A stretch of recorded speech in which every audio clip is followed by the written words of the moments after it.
Raising Tech podcast. I'm your host, Amber Barden. And today we have a celebrity on the show. I can't believe he's never been on the podcast before. And I can't believe that this company that he works for has never been on our podcast before. So, welcome to the show, Murry Mercier from PointClickCare. Thank you so much for having me, Amber. A long time coming. I can't believe you've never been on the show, and I'm sure our listeners all know who PointClickCare is, and I'm sure a lot of them know who you are. But in case they don't, why don't you give us a brief intro? Yeah, could be. Okay, so my name is Murray Mercier. I do work for PointClickCare. I'm the director of senior living solution design. I have 26 years professionally now in aging services. The first 12 of those were spent with Erickson Senior Living, which I absolutely love the opportunity of getting to learn in under John Erickson in that organization. I have a degree in information systems. And let's see, I've done everything from EHR rollouts and exchange system administration, network administration, to starting new models of assisted living.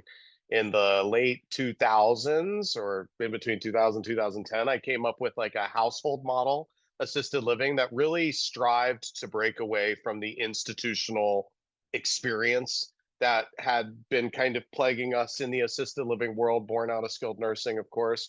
Um, and that came from going to work with my grandmother back in the 80s. She was a nursing home administrator. And I kind of I saw these bits and pieces of aging services through the 90s and early 2000s that just made me feel motivated to help create communities where people wanted to live, wanted to work, and more recently have come to understand that really what my objective is to give our residents, one more day of control in their home, in their community, and in their space to be deeply known.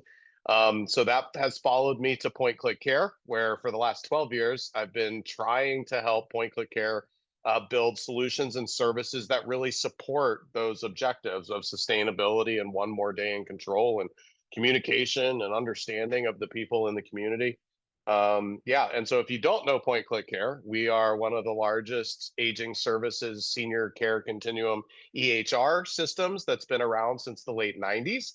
Mike and Dave Wessinger still very much engaged in the organization. They founded the PointClickCare, and it was originally founded because they recognized, hey, there's this opportunity to help nursing homes create claims more easily and kind of get that administrative work out of the way so they can focus on the care of the patients that they're serving. And that's just morphed out into so many different areas. Currently, we serve just over 12,000 different senior care organizations across more than 22,000 senior care communities, including nursing homes and senior living. And so, yeah, I think that's our story. So, I've been in the industry a long time as well, and the community that I used to work for used WebCare slash Vision slash MyUnity. And so back then, there was a lot of different systems. There was AOD, and there was Yeah. the one I just mentioned, and AHT, and a bunch of these others that aren't really around anymore. And I'm curious from your perspective, what has caused PCC to dominate the marketplace? Yeah, I instantly think back to the first day I walked into PointClickCare, 2014. I think I was employee 648 or somewhere in there. And the amount, just the community that Mike and Dave created inside of PointClickCare, and this culture and mantra of just showing up. We just have to show up. We have to find the brightest people, find the most passionate people, and give them an opportunity to show up and help to solve some challenges in the senior care continuum. And I believe that's what led to PointClickCare's success is we showed up and we created a culture of problem solving. And we put our customers first, who put their patients and residents first. And that all just culminated into the opportunity that PointClickCare has had to deliver so many solutions year over year and help so many people. Gosh, we must have a trillion records at this point, I'm convinced. Have you seen any of that culture shift or change as the company has gotten bigger? And how do you think that impacts the product today? Yeah, good question. So yes, things change over time. That's true anywhere, and actually drives a lot of my philosophy in how we support senior living in general, because it's a business of sustainability, and what was a problem yesterday addressed will again be a problem tomorrow that we need to come back and circle around. um, as far as PCC's growth, I think we continue to produce services and technology in support of the ultimate objective of delivering better care, helping providers cross-setting, support operators and home and community-based services to get a better outcome. Now, obviously, as an organization gets bigger, the timeline to deliver can sometimes lag a little bit, and you need to get more people aligned. But I would argue that, um, you know, PointClickCare has done that really well, and that we do ultimately continue to strive to now use our size and our capabilities and our position in the market to deliver even better things going forward. So I'm really excited for what's on the roadmap. We brought in some new product leadership direct from AWS and Amazon. That's allowing us to get solution to market faster. And I think that's where our eyes are. I've seen more development come to fruition in the last, 12 months, let alone 6 months, that's really having an impact at the direct care level. Are you able to share any of that with us on this Yes. podcast? Yeah, I Okay. can. So we recently brought what's called Chart Advisor to market. And this is the ability to look across your ecosystem of documentation related to incidents to make sure that you're closing all the doors on that documentation and taking it from incident all the way through to transition of care if that's needed, or changing condition, and really just bringing more rapid accountability to that documentation process. There's a few other, we've also extended our product capabilities into practice groups, freestanding practice groups, really bringing that physician closer to these 22,000 communities that we're providing. So there's a lot of opportunity there as well. But that Chart Advisor is a really cool product that if you are a PCC client, you should ask your customer success manager about it.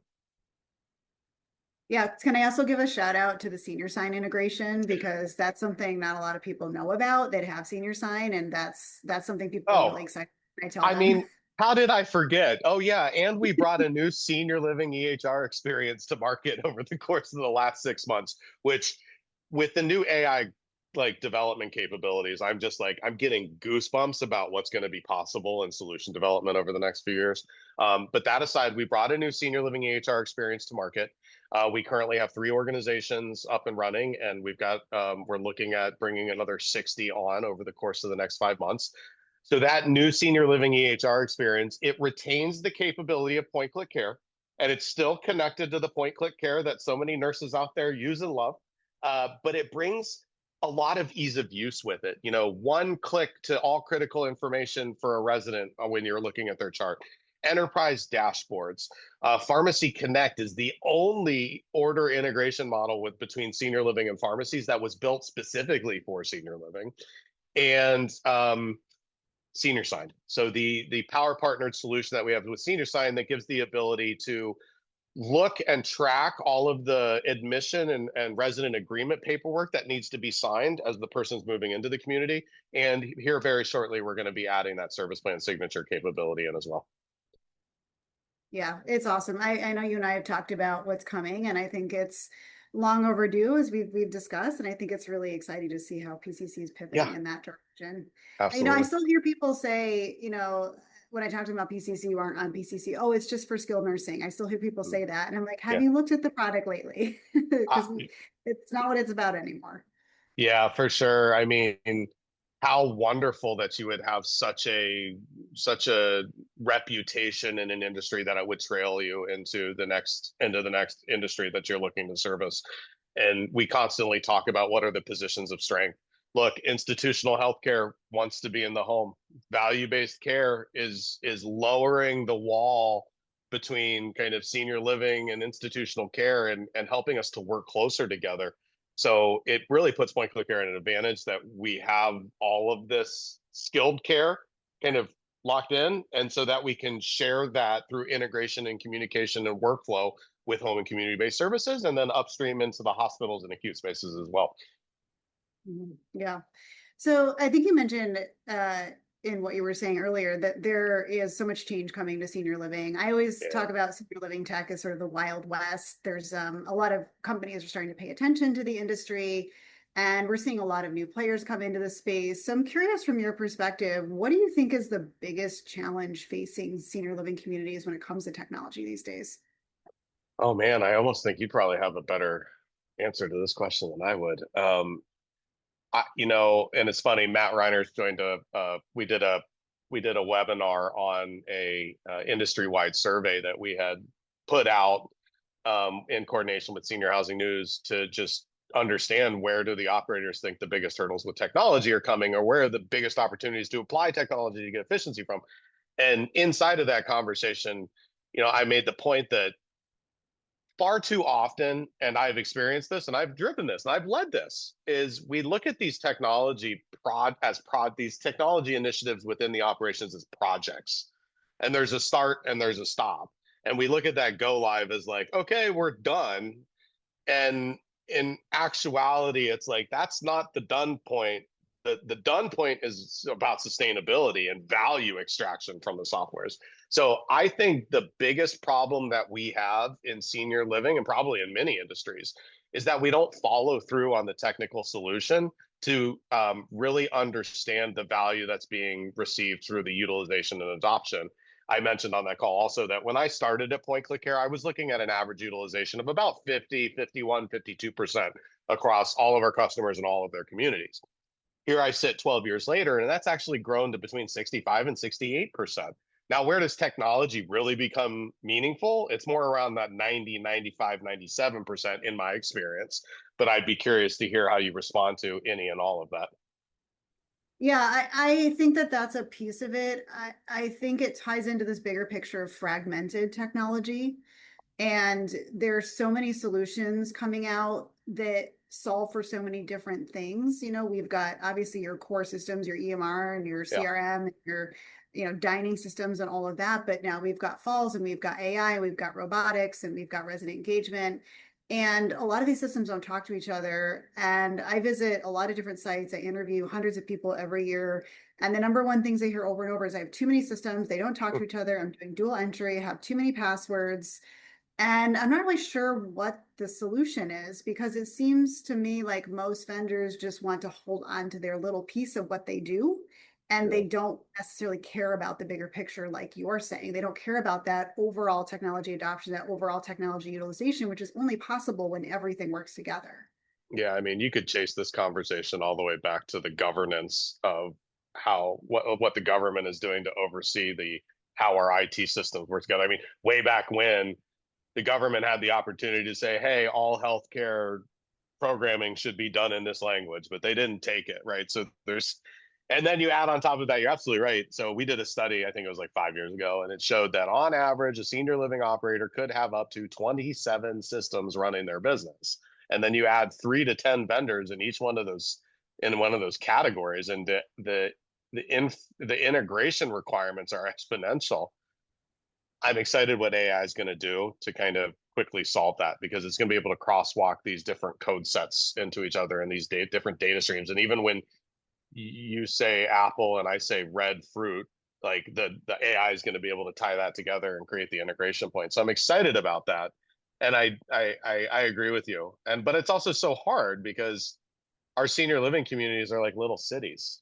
And so it's hard to differentiate between like what is the foundational kind of basics of a city versus what gives its flair and its individuality, and understanding where the system is sitting. Is TSO Life giving you an edge as an experience system, or is your dining system just the pipes that need to be laid in the ground and it just needs to be foundational and standardized across the board? It's like the the debate points are exponential here. Yeah, and I think AI is potentially a solution to this. And I know that the industry itself has been data poor for a long time. So Yeah. we've never had a great way to get our data out. But some of the issues I'm seeing with some of these clients that are moving forward with adding AI analytics, predictive querying, is they're having source of truth issues. They're having data sync issues. If the data only syncs once or twice a day, they go into one system at one point in the day and it says this and it says this in the analytics dashboard, and then people don't trust it. So, I still think that it's not a magical solution, and there's a lot of costs associated with storage and how are we getting the data over and syncing it. And, we've got the data analytics that we're getting data out, but we still have the issue of getting data in. How many communities do you know, Murray, that are still sending an email every time there's an admission? And it's an email and it goes to everybody and it has all this stuff in a spreadsheet or in an email because it doesn't, the systems don't talk to each other enough to come together to automate those types of processes. Yeah, I mean, far too often. I mean, how many times do I walk into an operator and they've got their IT department as desktop support, and that's it? Like, there's no informatics strategy. There's nothing linking the operational objective to the informatics strategy or the system strategy, and then there's just zero OKR tie through. How is this system impacting length of stay? How is this system impacting my monthly move-ins? How is this system reducing my turnover? And we got to strengthen those lines between. But I would kind of flip that back and almost ask you, like, when operators call you and say that this tech isn't working, how often is it actually the tech versus how the tech's being used or overseen? Or are we data poor or are we information poor? Yeah. Yeah, no, for sure. I think you always have to go back to an analysis to say, what are you actually using? Is it the right system? Are you using it effectively? Was it implemented wrong? Because we see that all the time. And there's just so many components to it because it's a system per system issue, but then it's also, like I'm saying, this process issue. So when I think about data getting into our systems, I think about when we all put in touch screens and point of care, we put kiosks on the wall, and we still see people handwriting down their notes and then walking over, and they're only inputting that data, the number of times to make the notification go away so that they, can say that they did what they need to do for their shift. But what about all the data that's lost, that's not even captured because of that? Yeah. So, and then just like how many things are in email and they're outside of the systems that we're using that never gets into our system. So I think that could be, I don't know if that's an information poor or a data poor situation. Yeah, you're right. And it's far too often, I mean, those micro data points are often the ones that are going to give you the predictive changing condition information. But if we're barely capturing the big data points, like documenting by exception, um, how in the world are you going to see the micro data point, or how in the world are you going to participate with a healthcare partners in value-based care if you can't change your service or even know what your services are on a dime, let alone be able to change your services on a dime? I'm hopeful for that ambient is going to get to us quickly. I've been impressed at the surge of remote patient monitoring, which I think gives some folks a leg up to put automation in to see those documentation points, or to see the potential micro data points for changing condition. But I'm excited for like companion apps to be like, hey, Amber, I'm here to help you put on your TED hose today. And then you're like, hey, Murray, my left shoulder hurts. And then suddenly the ambient companion app's like, oh, put on the TED hose, clinical alert, Amber shoulder hurts. And so we get into that like what's that real-time communication of change, that real-time communication of the data points, and take the take the responsibility of every single one thing I'm bothered by here. Sorry, I'm jumping around a little bit. One thing I'm really bothered by here is that all of this documentation and all of this observation has to be siphoned through a really good direct care staff member, or more likely, a nurse or a couple of nurses. And then we expect like all of this stuff to get captured through these siphon points. That just seems like something we should probably take care of sooner than later to give more people agency, but still have the accountability and the data and the observation to ensure that it's not hallucinating or doing all the wrong things. And then the last point I would make is like, yeah, how ironic is like, do I build to lead the industry to a better place of not documenting by exception and catching these micro data points? Or do I build to what they're going to buy right now? It's as recently as yesterday, I get on with a customer and they're like, oh yeah, I don't really care if their service plan says standby assist and then I go and do a one person physical assist because it's one person in the room. So what does it matter to me? Well, compound that by X residents, X communities, and suddenly you're looking at a ton of staff burnout and a ton of revenue loss. So it's like, I get that your brain isn't like their macro, but like, do I build for where you at right now because I know you'll buy it, or do I lead you into kind of a better future with technology maybe that you don't know you need? What do you think about any and all of that? Well, I think about when I started in senior living, and uh, people told me the IT in senior living is 20 years behind. And it's been 20 years since then. And I think we're still maybe not 20 years behind, but we're still 10 years behind. And I think there's this ongoing struggle. I was just visiting multiple communities in Texas last month, and they had just implemented a lot of really cool tech, some AI related things, which the site appreciates. But then they're saying, well, we still have staff that don't have cell phones and they're using burner phones.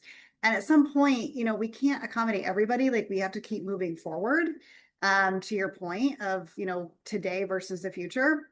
So I think part of it is the industry itself sometimes hold ourselves back, because then I also get feedback like, well, I don't want all that documented because then I have to address it. And what if I miss it?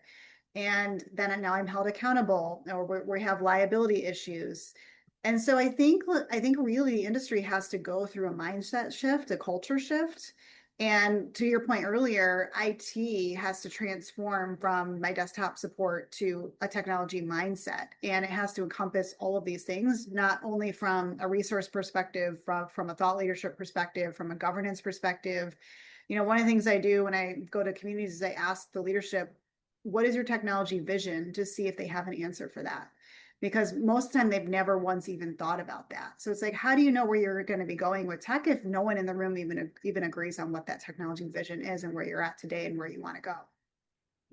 Fantastic. I mean, I even on top of that, I kind of get like, what is your organizational, like, where are you trying to take your organization? Like, are you a needs-based product? Are you a lifestyle-based product? Like who are you and what are you trying to be? What are you trying to do? And it's like, oh, I haven't really thought about that like in those terms, which is interesting. Are there like, I'm curious, and I don't mean to turn this around, but like, are there tells or are there early signs that you see from an organization that might be like trying to go the right direction, but then starts backsliding into kind of bad technology utilization or deployment habits?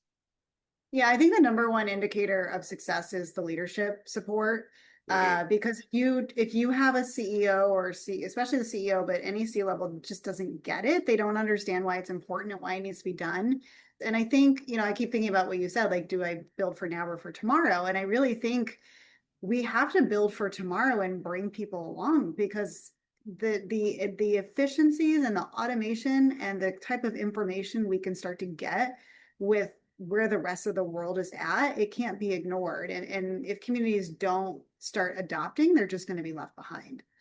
And that like full circle, I think that's what ends up causing larger tech companies maybe to move a little bit away from that transformation driving into like more of just a real-time performance-based system is you got to keep your bookings going, right? You got to keep your company growth going. And when you amass such a large group of customers, like sometimes building to what they need right now becomes a little bit too convenient.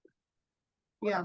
And it's so complex. You have to think about the Oh, security so aspects and the data complex. privacy aspects and the source of truth aspects. And, there's so many pieces to it. Yeah.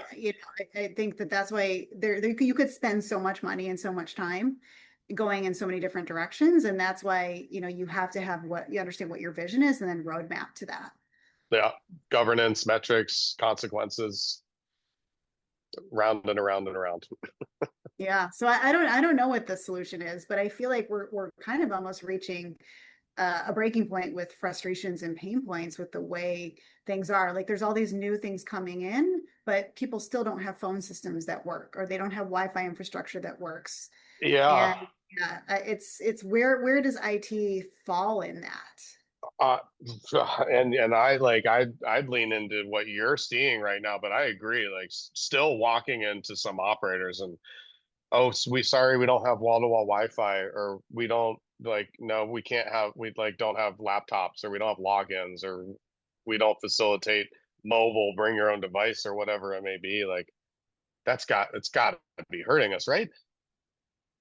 Yeah. Yeah. It always surprises me too when I see that, because I don't know how with younger residents moving in, they can continue to not provide those types of services. Yeah, that's a good point. But overall, I'm super hopeful. Like it's been really cool. And honestly, I think yeah, I feel like every generation they're like, oh, this is the coolest time to be in aging services. But I think we might actually have the coolest time in this crossover to AI and what it's possibly going to do ultimately to reduce the cost of technical value. So I'm Yeah. excited. Yeah, so to tie it back to PCC, I know that, one of the great things about PCC is the marketplace and how open you are Yeah. with integrations. Yeah. So what other things do you see PCC doing to try to solve some of these interoperability issues and future issues that we've talked about?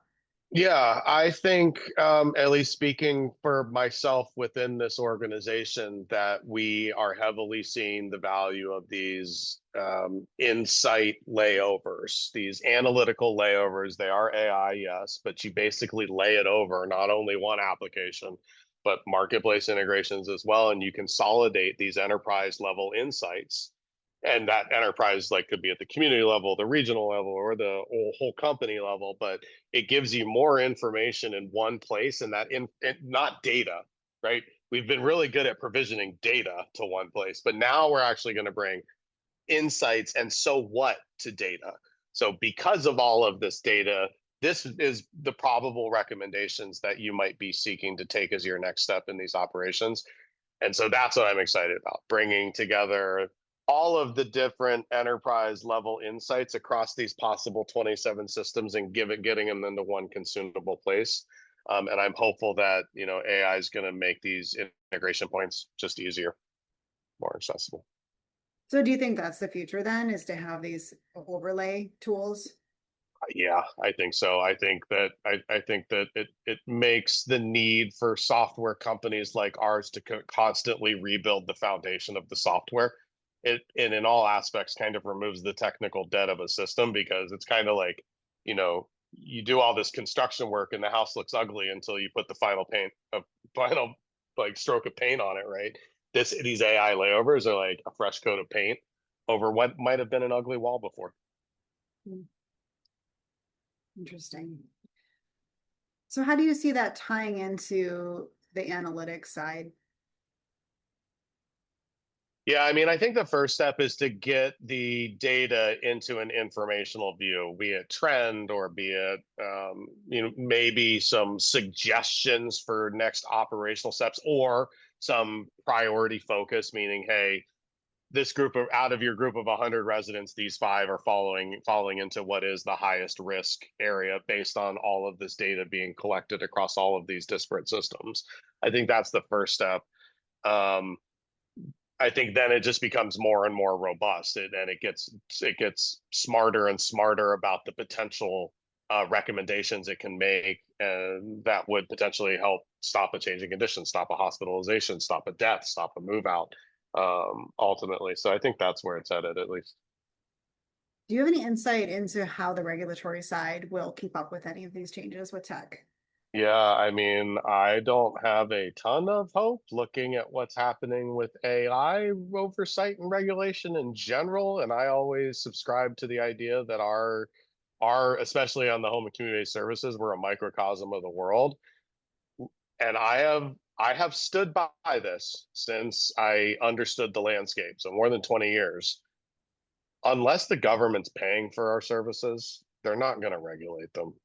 I just don't see it happening. And so, look, as more home and community-based services, payer opportunities come, and the value-based care world maybe begins to accept more than 1% of the senior living operators into it, maybe it changes. If we get more money from the government, then I would immediately be thinking, okay, what's the possible regulatory component coming down to, I say, accountable to that tax dollar money that's coming to us.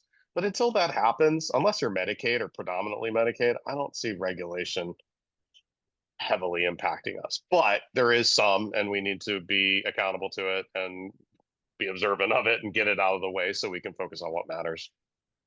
Yeah, I'm just wondering, I'm just thinking about for the areas that are regulated, anything with Medicare or skilled, how are they going to handle these AI systems? Are they going to be systems of discovery? Are they going to be able to access them to look at information and trends and data and to pull information for survey?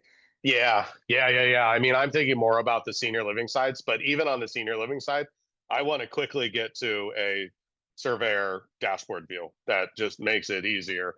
I could go down a rabbit hole of how the market thinks of, and is afraid of surveying and regulatory, but um, on the skilled nursing side, absolutely. I think, and I know that we already have some product in the works that is heavily focused on the regulatory compliance and tied to the claim, right? So, and reducing that risk of the IJs and everything else. And that goes back to that chart advisor product that we launched. It's like get accountable to your documentation so you don't get dinged on the backside. So you don't get dinged after providing great care. You just missed. You just got dinged because you forgot to write it down. Yeah.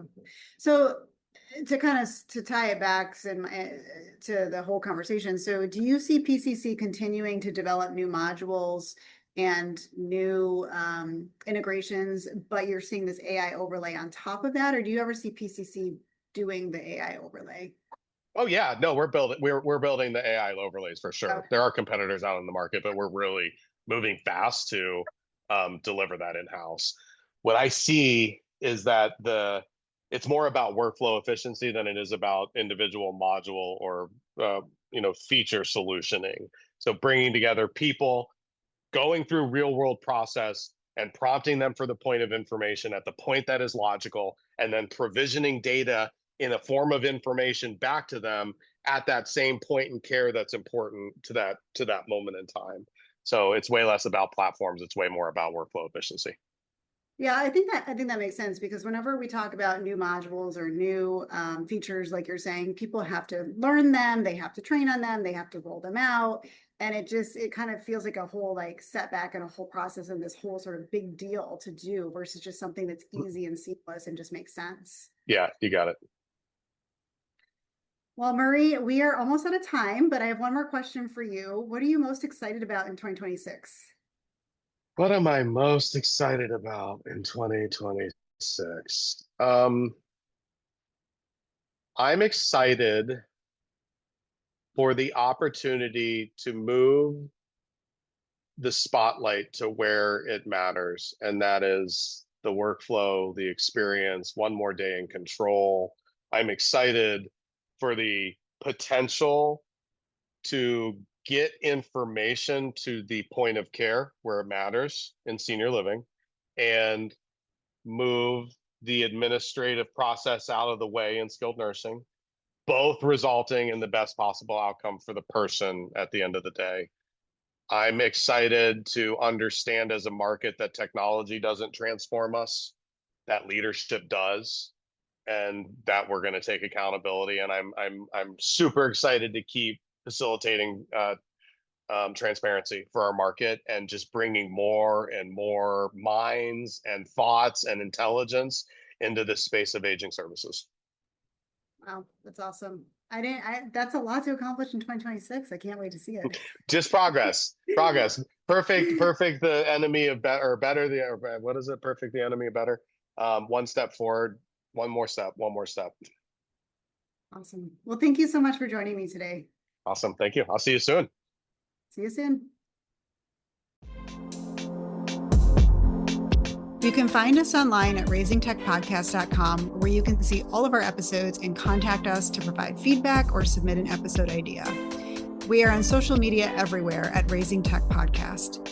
If you enjoy Raising Tech, please leave us a review and share with a friend. Music is an original production by Tim Riesig, one of our very own Parasol Alliance employees. As always, thank you for listening.